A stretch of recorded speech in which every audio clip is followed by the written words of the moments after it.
All right. Hello, good evening to everyone who's already with us. We're a couple of minutes early, but we knew that there were some of you in the waiting rooms who were keen to get started on our housekeeping. So welcome and thank you for joining in and making our first Women in Innovation online event a reality. Thank you to our panellists this evening, who you'll hear more about very soon. Usually I would start an event by talking about some housekeeping matters, like where you'll find the bathrooms or where you'll find a wine from the wine bar. So for this evening, it's a little bit different, but I'm going to guess that perhaps you'll find your bathrooms just down the hall and a wine or your chosen beverage probably in the kitchen, either at your home or the workplace, wherever you might be. But do feel free to get comfy and settle in, because we have a great night ahead.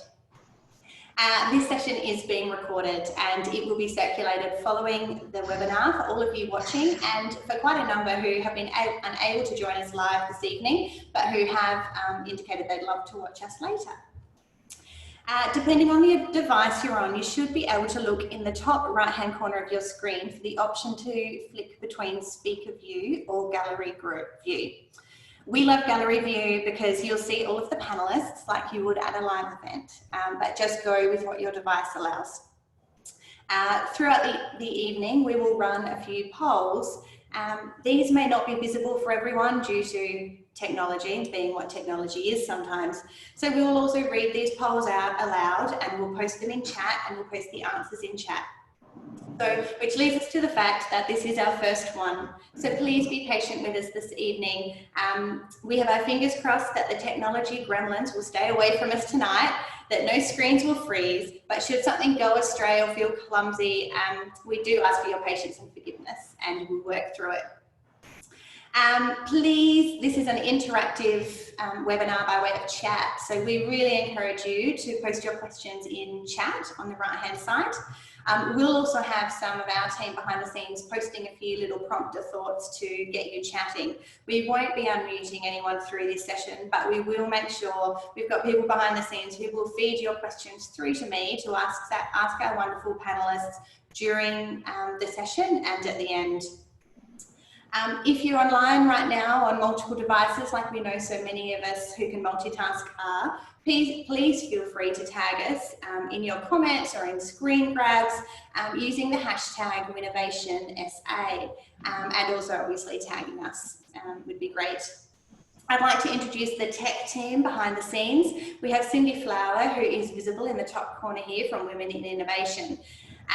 And she's the person who is responsible for getting us online tonight and has done all the work behind the scenes. So we thank Cindy for all of that. And she's probably going to go incognito for a lot of the session, but she'll sneak in for our polls throughout the night. We also have our chair, Nicole Swain, who'll be collating your questions in chat and feeding them through to me. And we have Megan and Layla on socials and chat as well.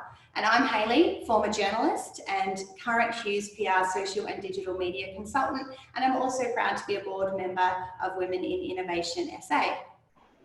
This evening, I'd like to thank our continuing principal partners, UniSA and Bendigo Bank, gold sponsor Deloitte, silver sponsor Department of Environment and Water, bronze sponsor Zontes, along with our new silver sponsor Fitz.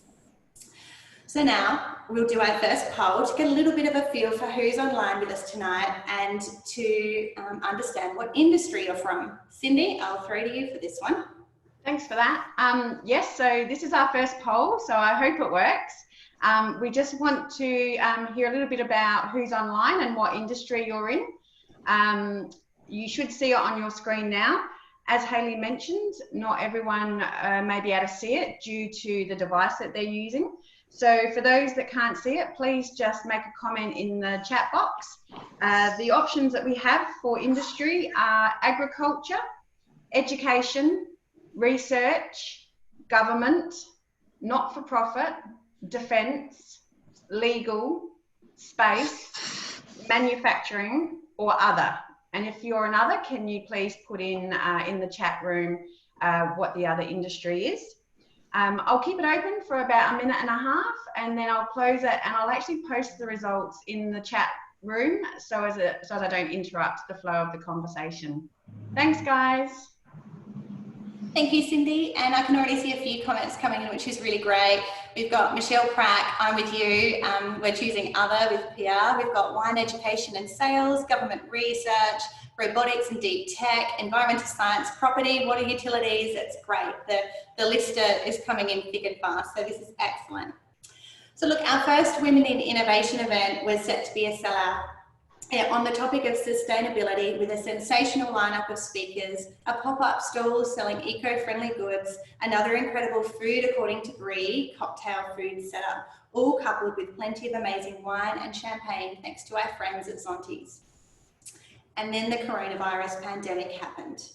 Like many of you, we were left grappling with unexpected change and found ourselves looking at how we can continue our mission to elevate and celebrate South Australia's innovative women in a more innovative way.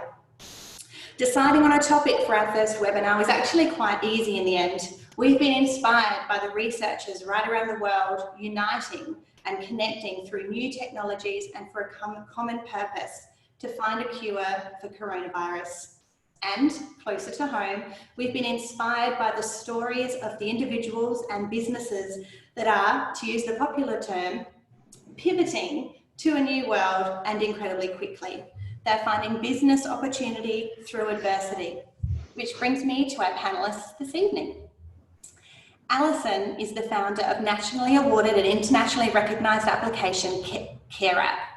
Now, if any of you are parents like me watching tonight, you might be familiar with apps that keep you connected with the wonderful things your children are doing at childcare, kindy, or school. Well, this is that, but for older people in aged care homes.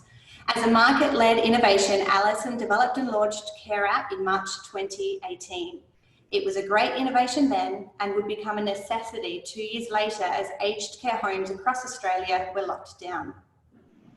Trudy is director of Ambleside Distillers. In 2014, Trudy embarked on a journey to open a distillery on the family's Harndorf property.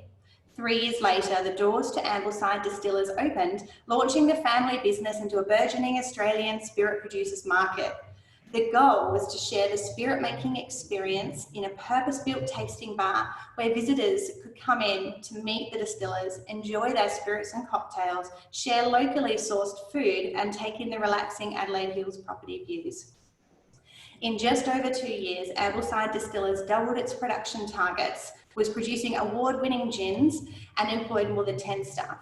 And then coronavirus came along in 2020. Tamsin is a modern psychology practitioner and leadership strategist in helping Australia's top leaders achieve transformational change. Her work has been featured in Thrive Global, Smart Company, Business Chicks, and Women's Agenda, and with a client roster that includes well-known brands including ANZ, Flight Centre New Zealand, Australian Institute of Conveyancers, and Zoos SA. She's fast becoming the go-to trainer for Australia's emerging leaders and will no doubt be familiar to many of you watching today. Known for her fluff-free, results-driven approach, Tamsin is a certified coach trained in leadership, strategy, and human behaviour. She holds a long list of certifications, including diplomas in modern psychology, management and leadership, and certificates in the fundamentals of neuroscience and cognitive fitness via Harvard Uni. And so it is my absolute pleasure to welcome Alison, Trudy, and Tamsin today. Hi guys, welcome. Thank you. So look, I may have stolen a little bit of your thunder in those bios, but you have all achieved so much and you've innovated so much over the years. And you've been thrown a massive curveball. But before we get into that curveball, I'd like to hear in your words, just briefly, a little about you and your business journey before COVID-19. Perhaps, Alison, we can start with you. Yeah, well, hello everyone, and welcome to the online experience. So CareApp really is a beautiful accident when my professional and personal lives collided. So I'm an occupational therapist by profession, so zero coding, technology, developer, engineering experience. In fact, you know, meddling with a CSV file is my idea of coding. Oh. And yeah, so I was leading a team of about 440 care workers here in Adelaide, so quite a large team. in the aged care community, all doing an extraordinary job supporting seniors to love the way that they live. And they were doing all the things that you would expect care workers to do: personal care, domestic support, transportation, social visits. But in and amongst doing what you expect of them, they're also creating and supporting seniors to have these amazing moments. But these moments often would start and stop with the care worker and the senior themselves. No one would know about it. The rest of the care team wouldn't know about it. Friends and family certainly wouldn't know about it. And we all know the feeling of, asking someone to provide care and support. That brings anxiety, concern, worry. Are they doing a good job? Are they supporting our loved one? And then that message was really hammered home for me when my grandparents accessed care, firstly home care, and then later they moved into residential care themselves. My family is here in Adelaide. My grandparents were in Geelong. And as a family, we're trying to coordinate and support their care experience 800 kilometres away. We were all across the ulcerating wound on my granddad's ankle. We were all across the fact that his hearing aid batteries kept going flat because, he kept forgetting to put them on charger. And when we rang, he couldn't hear us. But what we weren't across was the fact that he was getting on the light beers on Friday and that he was a Mr. Fix-It man around the nursing home, helping out the nurses to, fix and restore issues, whether that be the sliding door between the dining room and the courtyard. And when I found that out, I told my mum, and she was just delighted to know, and it completely changed her view on what residential care meant. And seeing it, I guess, as a therapist, and realizing that what we were experiencing as a family wasn't unique. I had a glass of wine on a Friday night and wondered whether this was a problem that we could solve. And very quickly, we hacked together a bit of an application and put it out there in the community. And that's how CareApp really started. And I never dreamt in that moment it would be what it is now.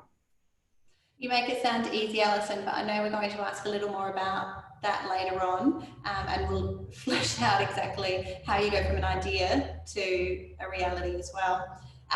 Trudy, can we hear a little bit more about Ambleside if I didn't give it all away in the opening? No, sure. Thanks, and welcome everyone. Ours is a beautiful family accident, really, that sort of came about totally unplanned. Our son was living in London and working in the bar scene while he was over there, and he was there right at the beginning of that whole gin revival that's been happening globally. My husband and I were going over to visit him, and he talked about a local distillery in London and suggested that we went and had a look. So we walked into this really, run-down looking tin shed and opened the doors and saw all this beautiful copper equipment sitting inside. Started talking to the distillers and the owners and had a few drinks, and we sort of walked out wandering down the street, nudging each other going, hey, let's build a distillery on our beautiful property in Hahndorf. So that's where the dream all started. None of us had a background in that sector. Obviously, our son had been working in hospitality, and my husband's got a strong management background, and I've got another business. So we had, a few bits and pieces behind us, but it was really a new venture. And so we thought it would be pretty simple. Let's put a shed in our backyard in Hahndorf and put a still in there and see if people want to come and visit. And it turned out to be much, much more complicated than we ever imagined. So after 3 years, we opened our doors, and really proud of what we've created. And we've picked up all gold awards for all of our gin since, and launching into new products. And now my son and husband are both in the business full time along with about 12 other staff. So it's been a really exciting journey. An awesome journey, such a great story. Tamsin, if I can cross to you now and hear a little bit about your background and specifically the Edge as well. Yeah, thank you. There's always something weird that happens on Zoom. I'm that person because my little boy found some little frogs on the weekend, and I've got them next to me and they're really loud. So if you hear some strange noises, that's what that is. It's the first for a webinar. On to me. Some of you would have already heard my story. Some of you would have already heard my story a few times, so apologies for that. But essentially, I grew up in country South Australia, and I was this chubby little blonde 3-year-old with pigtails who used to say I wanted to be the boss when I grew up. It took a bit of a windy, twisty turn, and I ended up in the medical imaging field, but managing a group of medical imaging clinics in my early 20s. And what I found out is it's not about being the boss at all, it's about being a leader. And there was so much more to that than being handed a title and a set of keys. And as a result, I found myself really drowning in that role for the first few years, particularly. I found my health and my relationships were suffering as I tried to prove myself in that really demanding role. I did all of the learning that I possibly could. I went out and got 2 certificates, some diplomas in management and leadership. And I was really trying to fix the world around me, I think, to make the situation okay.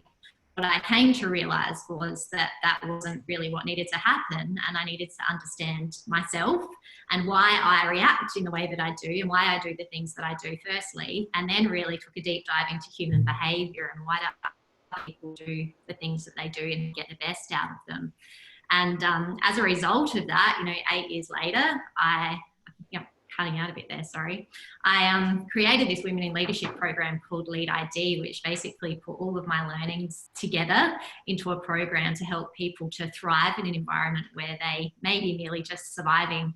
That since has evolved into the Edge, because what we realised is there's all of these really smart leaders here in South Australia who just aren't necessarily being recognised for their expertise, and they don't necessarily have the platform to be seen. So I've connected with Amy Chandler, who is an extremely smart human being and a PR and communications strategist, and we are helping their leaders to not only thrive in the work that they're doing, but to really become recognised for what they do so that they can really have an impact, which you guys do so well here as well. So I'm really excited to be a part of this. Thank you. Thank you, Tamsin, and thank you all. It was for the Board of Women in Innovation in deciding on the theme tonight. We actually thought it was really important to go beyond just the innovation that we're seeing to also look at the wellbeing component, because we believe that wellbeing of everyone who right now are going through exponential, unprecedented, I think there's a swear jar for that word, change is real, and it's a concern that should be talked about, and it's something that we know Tamsin is quite experienced in, and we're keen to get her thoughts tonight. We might break quickly for another poll. Cindy, are you there with number 2? Yes, so you would have seen the results from poll 1 in the chat room. I'm going to try and launch poll 2 now. I think I know how to do that, so hopefully you will see this one on your screen now. It's about how has COVID affected you. Some pretty broad categories here. So again, for those that can't see it on their screen, we have not at all. It's made my workload heavier or busier. I've had my hours or income cut temporarily. I've lost my job or business permanently, and other. And if you choose other, can you please specify in the chat box what that other looks like? Again, I'll leave it open for about 1.5 minutes, and I'll post the results in the chat line. Thanks, guys.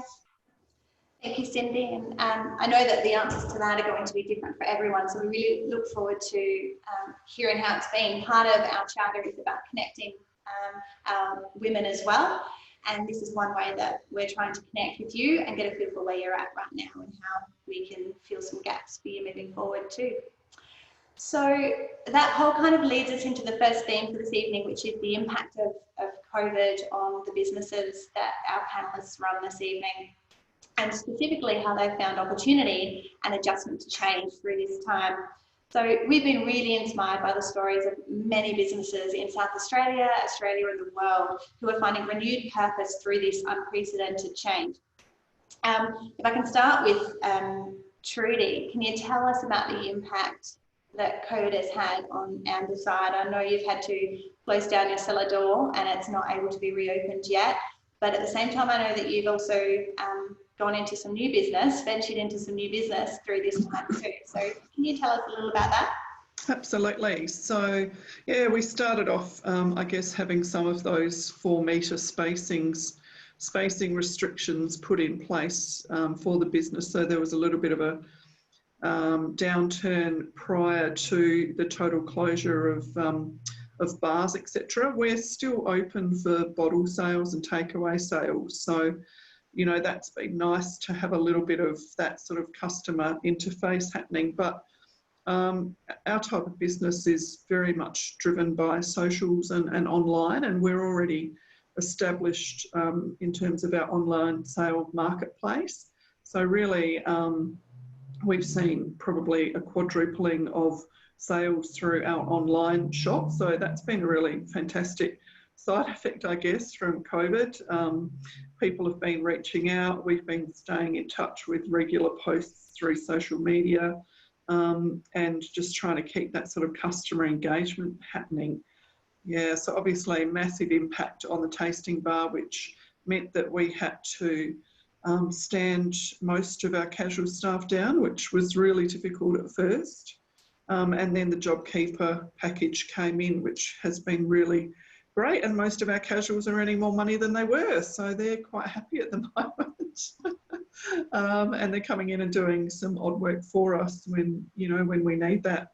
So yeah, our innovation was driven by a couple of things. I guess it was driven by customer demand. You know, we had inquiries, countless inquiries for hand sanitizer, so that was one innovation that we put in place in the business.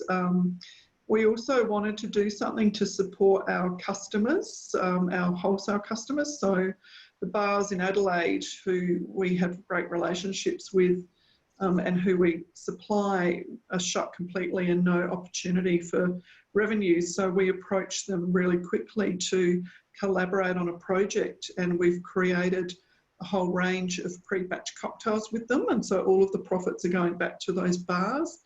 So we've been able to leverage off our marketing experience, our online sales platform, etc., to help drive that for bars. So that's been a really nice collaboration. And the other sort of push for innovation has been looking for opportunities to diversify just ourselves, ways that we can continue to stay in touch with our customers. So yeah, it's been really, you know, interesting from that point of view. Obviously, we're not enjoying the downturn in the tasting bar, which has seen sort of a 90% drop in revenue. But yeah, some really good things have come out of it. Excellent. It's been a huge period of change by the sounds, Trudy, and we'll talk about a little more about that shortly too. Alison, what impact has this period had on your business operations? Just a quick little overview before we... Yeah, so it's completely changed the way we operate as a company, from the way we operate internally as a team to the way that we interact and engage with our customers, being aged care providers, and also their extended communities, so the friends and families that are connected with those facilities. So I was travelling every other week. I was away basically a week on Adelaide. I was home in Adelaide for a week, and then I was away again travelling around the country. And obviously now, you know, completely homebound, and realising how effective, efficient that, you know, we can scale a company, you know, right from our computer screens here. And then the other learning that's been a part of this, of how we can grow and scale a team. We've added 5 new team members since the 15th of March. And we've more than doubled our size. 2 of our team members I've actually not met in person. It was all conducted over Zoom to bring them on board, up to speed, and now just thriving all remotely. It just shows you the power of technology, and when push comes to shove, what can really be achieved. So, you know, as things change, I think we're going to really seriously question how will we continue to operate moving forward as a team. I think our productivity has actually gone through the roof as a team because of the use of technology, and also I will be seriously questioning whether I need to get on a plane again. I've been able to, you know, acquire and develop relationships with new customers from, you know, small facilities to, you know, the big boys in aged care, all from, you know, my computer screen, and train them, get them on board, and get them loving CareApp without, you know, jumping on a plane. So that's been, I guess, the biggest change for us. Communication and that connection through technology, it's been just unprecedented, the level of uptake that we've seen of that, and also the challenges that it's too. You know, that there's some quarters who would say nothing beats the opportunity to get in the same room as someone when you're pitching your product, and so we'll chat a little bit more about that later to Alison. Tamsin, how about you? How's business impacted? How's COVID impacted business for you? To be honest, we had a dreadful first couple of weeks when this hit. Obviously, a lot of our work was live, and our pipeline of work was within large corporate organisations, helping them to leverage the power of their individual leaders to build trust and influence within communities. And the need for, or the desire to invest in that kind of work at the time just dried up. So thankfully we didn't have people cancelling, but we did have a lot of people postponing, which meant the next few months were pretty much empty for us. And that hit reasonably hard, and I'll talk a bit about this later, but what happens under fear and stress a lot of the time is that our cognitive capacity is actually reduced. So for those people that were able to pivot really quickly, that's super impressive.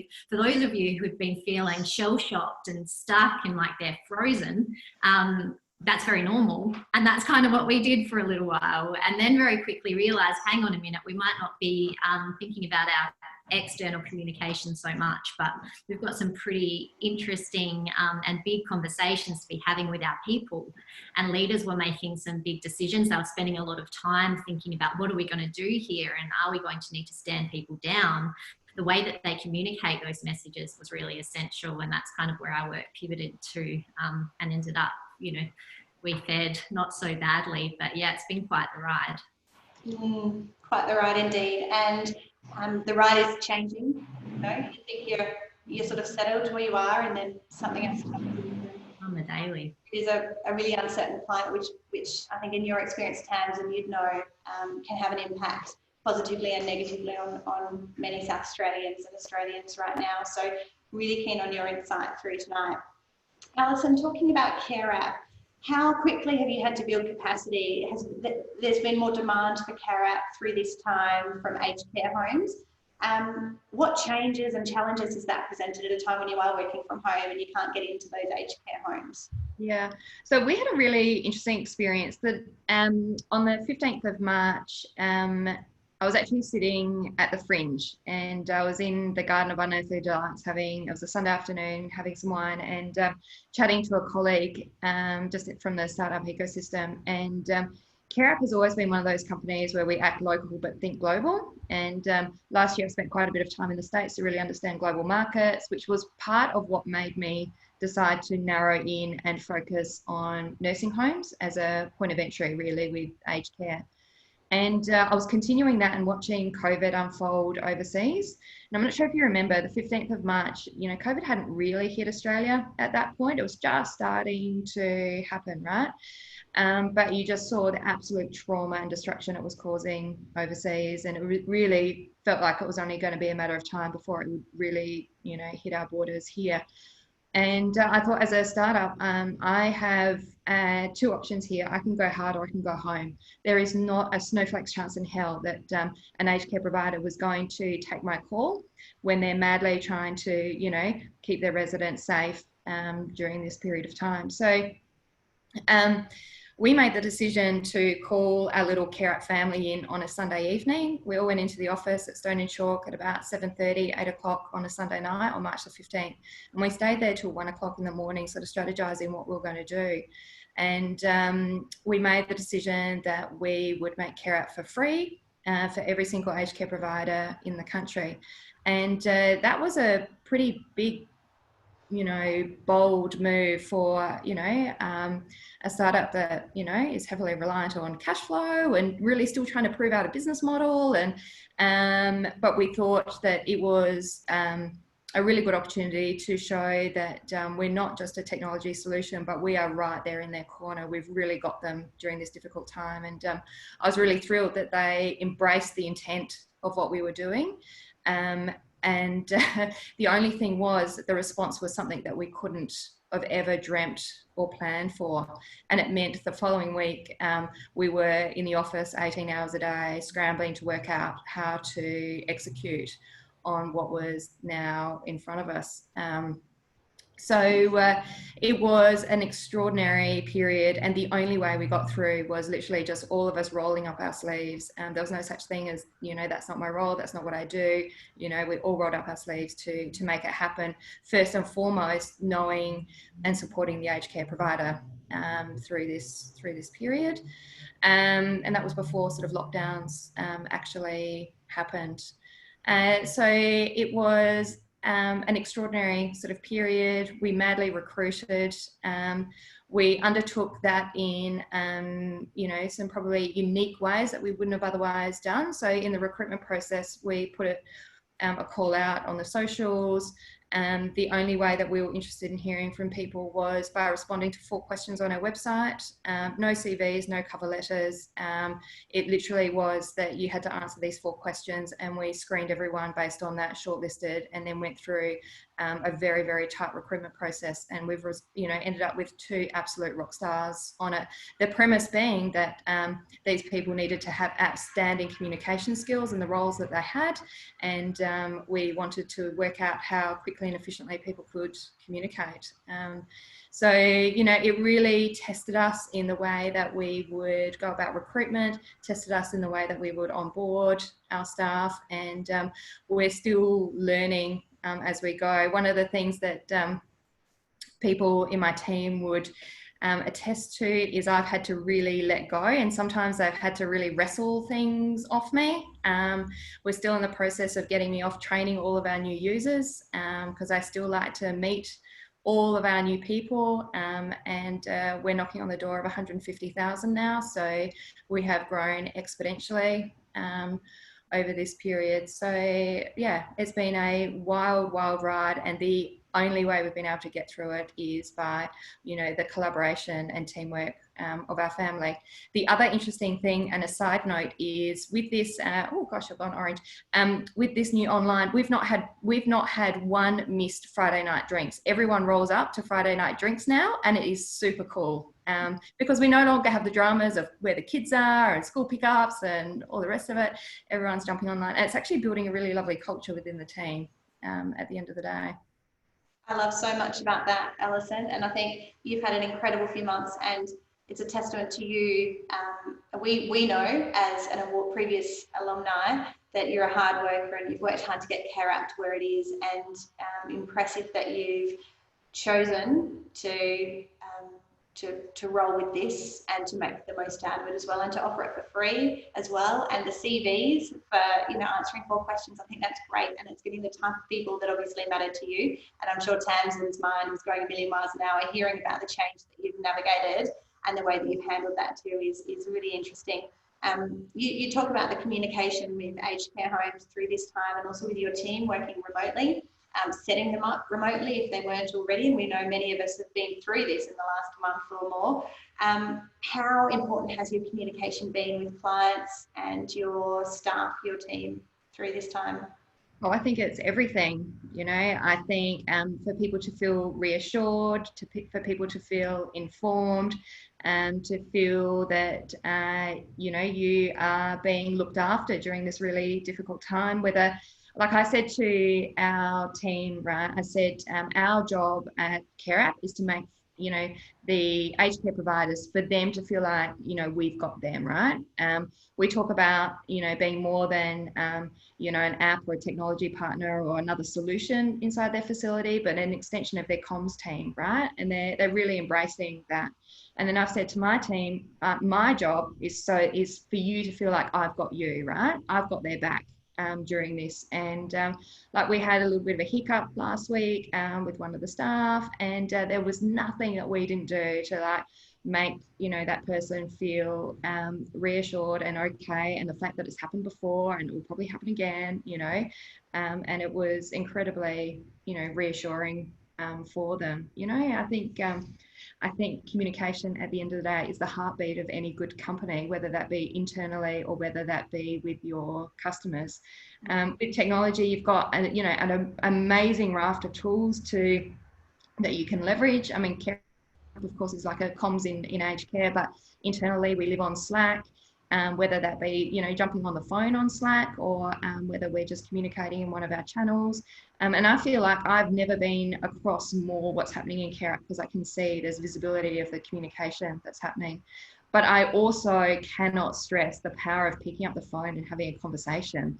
You know, customers love having a conversation with you on the phone, right? Real people, person to person, you know. I don't think we should ever lose the magic of that. Hey, Alison, I don't know if you've got an eye on chat, but there's someone come through, Maylee Randall has come through and said, is CareApp used by disability service providers? It would be amazing for those with residential supported independent living. Yeah, you're absolutely right. And your vision for CareApp in that space is correct. And we are literally just going live with disability as we speak. We still always start with institutional sort of care or residential care. It's a space we know very, very well and we can execute very, very quickly. We're currently now rolling out also in community care, and we've got something bubbling away as well in the background, which is very, very exciting, that we'll roll out shortly as well. Doesn't surprise me at all, Alison, knowing your hard work in this space. One final question before I move across to Trudy is, as a woman behind a startup, you've been through the process of raising capital to build the business. How are you working with your investors through this time? What's that looking like? Yeah, so the investor part has been really important right from day dot in this COVID experience. Keeping them informed of what's happening, particularly given that we've gone from being fee paying to being free, and making sure that they feel comfortable and confident in understanding why we've done that. It's been really important given our significant growth. We've had to mature some parts of CareApp, and we've been able to lean on our investor group to support us in that process, either referring us or being able to provide advice and support.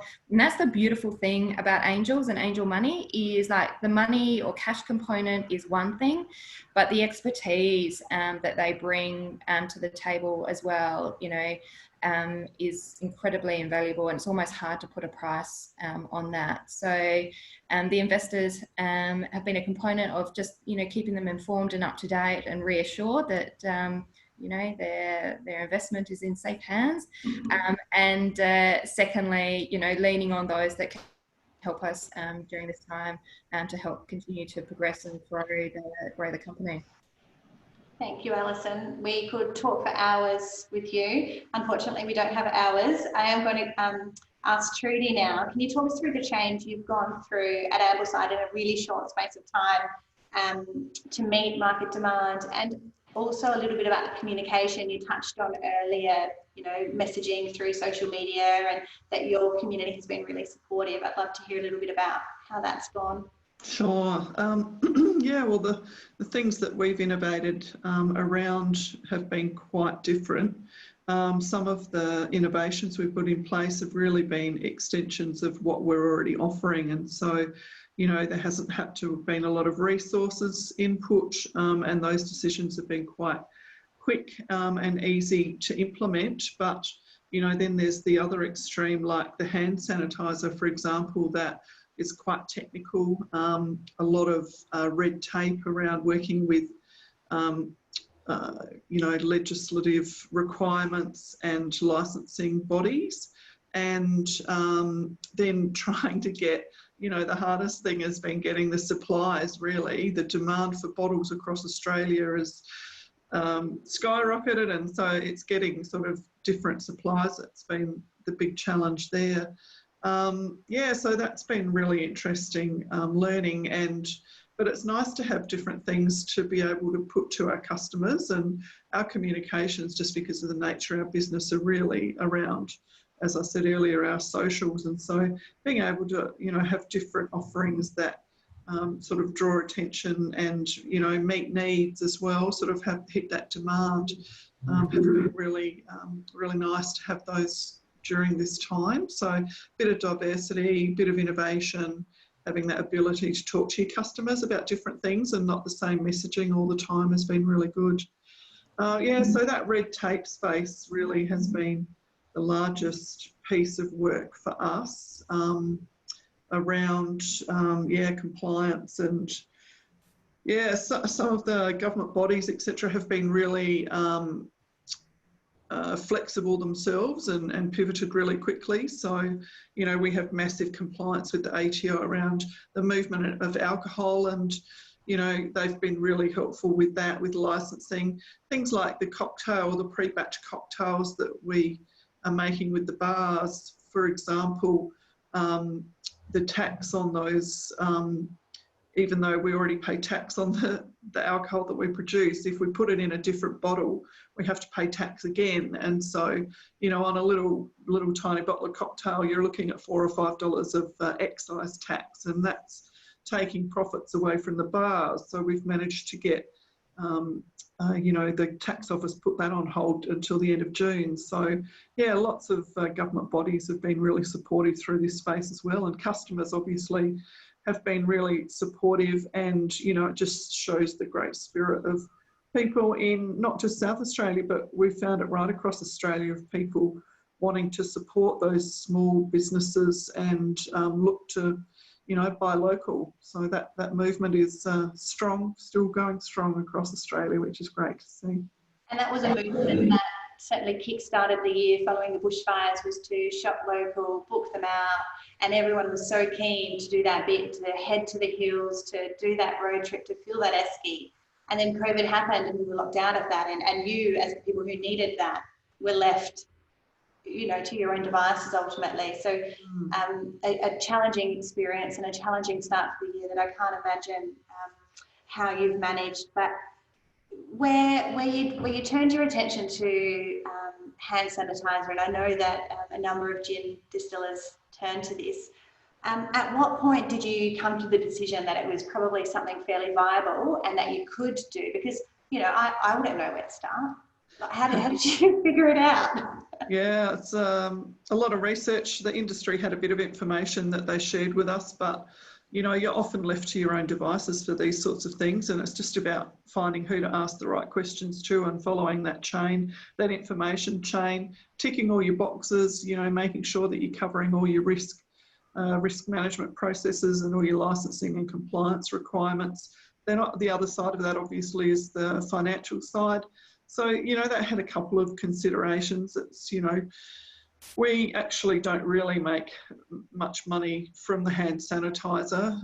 It's a really tiny amount of money. So it became more of a sort of a social, conscious thing for us to do. We were getting so many requests from people, customers calling in, desperate for it. So it was sort of in a bit of a response to that as well.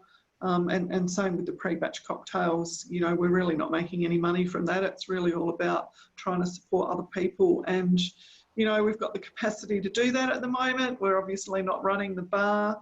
And so we've got a little bit of extra time and space to help out others at the moment. Yeah, and I'm sure online orders are going strong from a lot of people who are sitting at home and 4 o'clock rolls around and it's just time for a little gin and G&T. Exactly. And so, we created a product specifically for that. So it's your home box, which comes with everything. So, we were really quick to sort of respond to the market and to create something that was based on that sort of, drinking gin at home model. Yeah, I love that. Fabulous. I should have put my wish list in for Mother's Day. Hey, we might just have another little poll from Cindy. Just a quick one. Are you there, Cindy? I sure am. Hi everyone. This time our poll is trying to understand how you are maintaining a sense of community and connection during this period of social distancing. We know how important that is, particularly for the people who are in our community with Women Innovation. One of the things that they appreciate about Women Innovation is it can bring a sense of community in often a very isolating industry. So again, for people who can't see the screen, we have the question, how have you maintained a sense of community and connection during this period of social distancing? We have options such as online video meetings with work teams, online video social gatherings with friends, increased use of texting or other group chat apps. Maybe you've turned to volunteering to support others in need to get that sense of connection. also maybe the type of work you do means that you have still been able to maintain that sense of connection and seeing and speaking with people. I'm really glad to see that there's a 0% at the moment for I haven't. I have felt quite isolated actually, which is great, but I did put the option there just in case. And other. And as always, if you select other, it'd be great if you could elaborate in the chat box. I'll leave it open for about another minute and post the results in the chat line. Thanks, guys. If you can't tick multiple options and want to, go ahead and pop them in chat because we'd love to hear. Now, Tamsin, many of us watching tonight and have been working from home for 4-6 weeks or more. We've adapted to new ways of technology, to a new family model, to new ways of communicating, and all without the typical supports of family for childcare or Friday night drinks with your teammates, except in cool cases like Alison's where it's via Zoom. Can you talk to us about this mindset, about what we're going through right now? Because I often say, we're going to look back on this. I don't know how we're going to look back on it, but we are going to look back on this. And so what are we going through?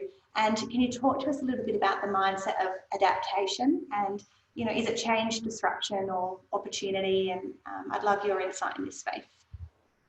Yeah, thank you. I mean, we can see from everyone's different experiences and even these great polls that everyone's had their own journey to go on through all of this. And I'm sure that all of us have had our moments of elation where we think, wow, this is wonderful, what an opportunity, and moments where we just have this dread of, oh my gosh, this is horrible and what's about to happen. And I think the most important thing is an acceptance of wherever you're at. And we have been in this extremely stressful situation, and it's okay to not be okay all of the time with that, and it's okay to not feel like you can innovate all the time, or that you're ready to learn a new language or a new skill, which there's a whole lot of memes about at the moment, because we do under stressful situations have this reduced cognitive capacity. But what we also know, and is being highlighted through this, is that we as human beings are remarkably adaptable.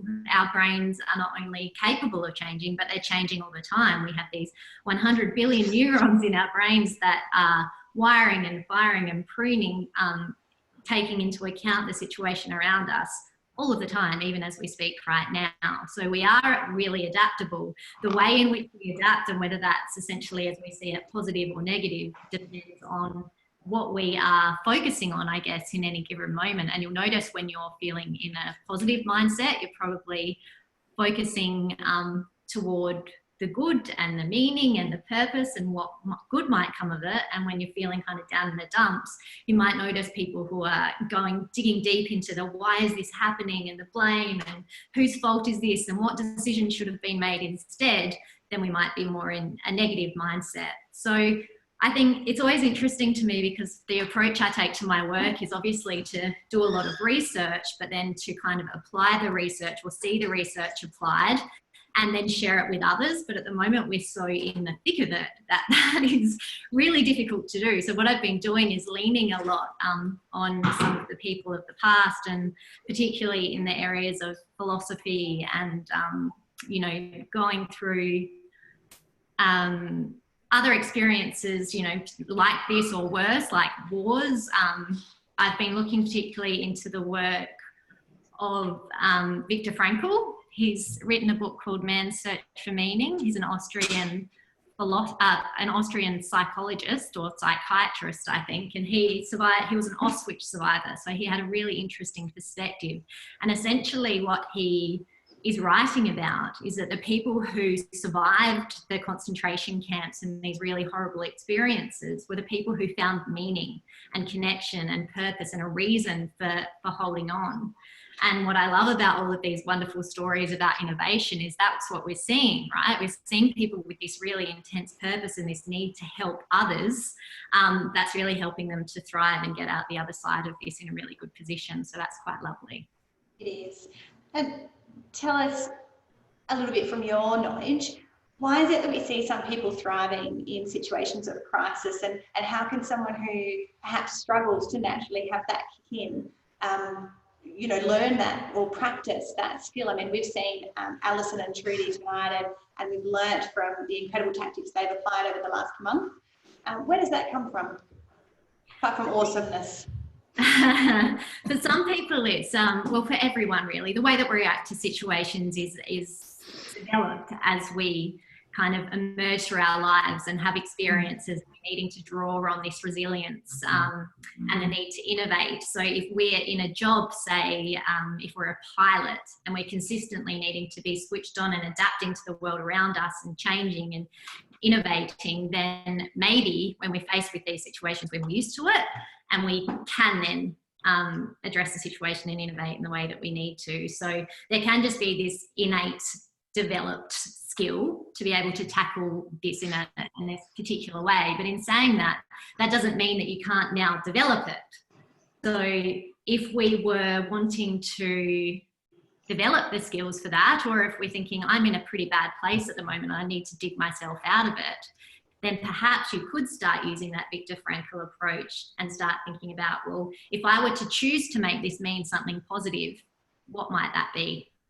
How can I use my unique skills and experiences and strengths in a way that might be helpful to myself or others, or might be helpful in, you know, post-COVID life, whatever that might look like.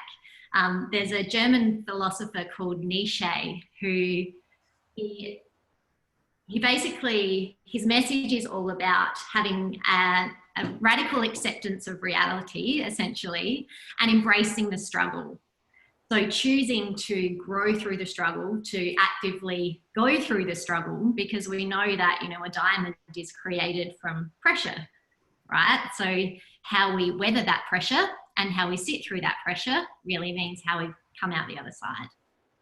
I love that. Diamond is created by pressure, and I think that symbolises what we're here tonight talking about.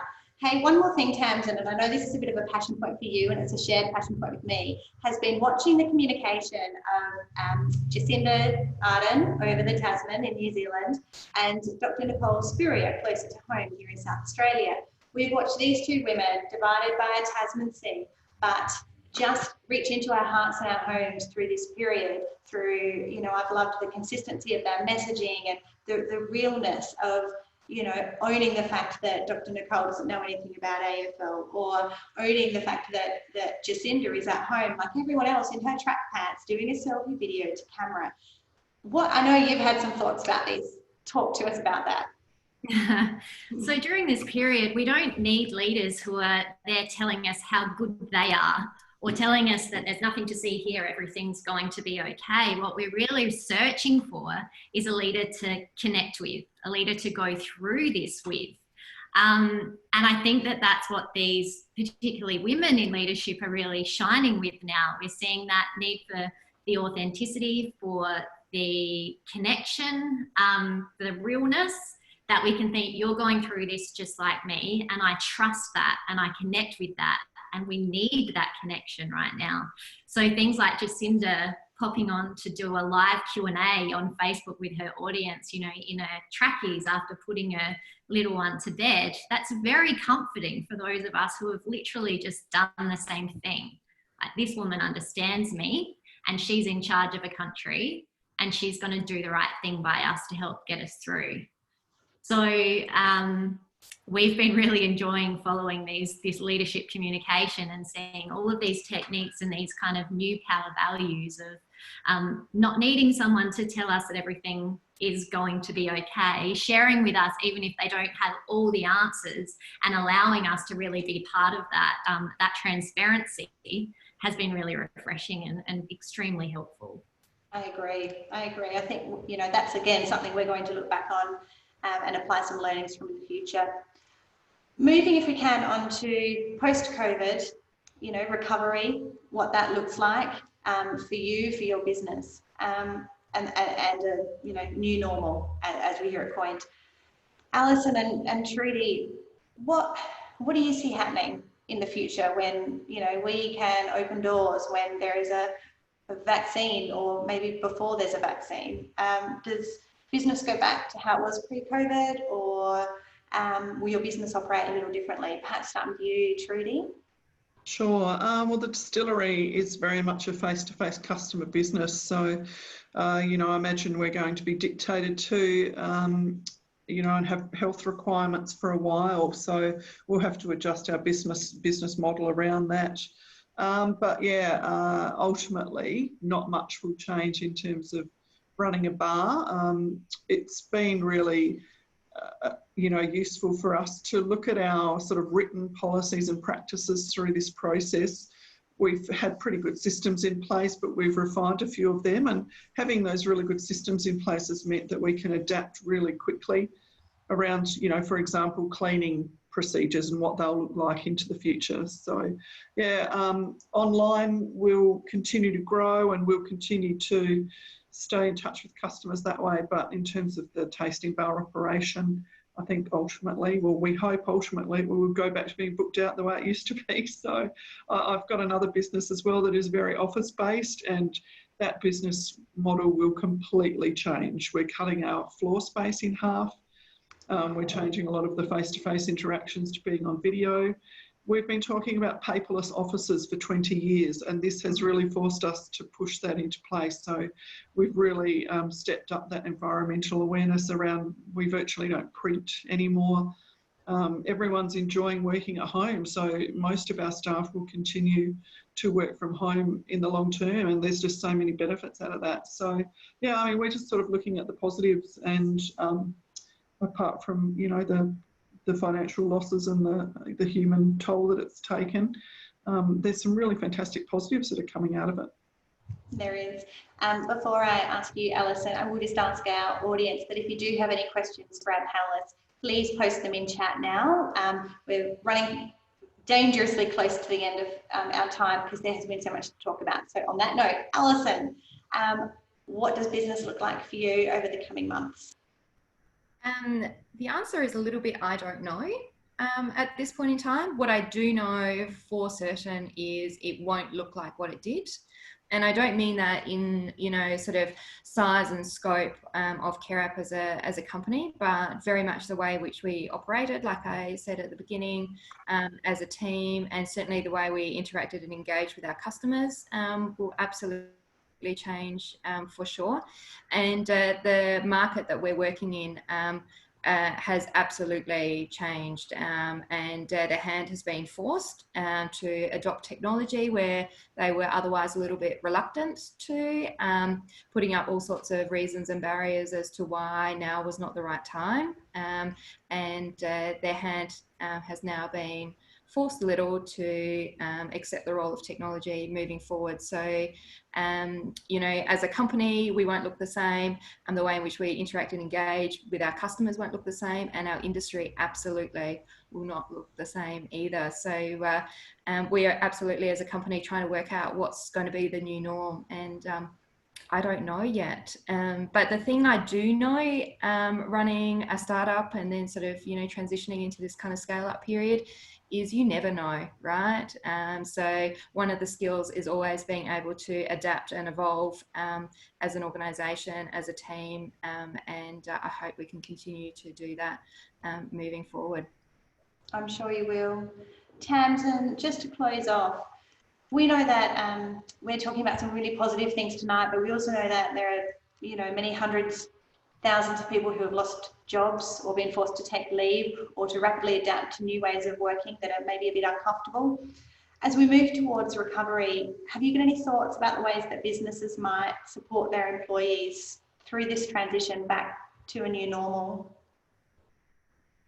I think there needs to be a lot of compassion and a lot of understanding. We know that this has been a perfect storm for mental health issues, and I think we've been focusing on flattening the COVID curve, and next on from this is going to be flattening the kind of depression and anxiety curve, which was already pretty high to start with. So understanding that people have taken a fair old knock and having a bit of care and compassion for those people that are coming back into the workplace.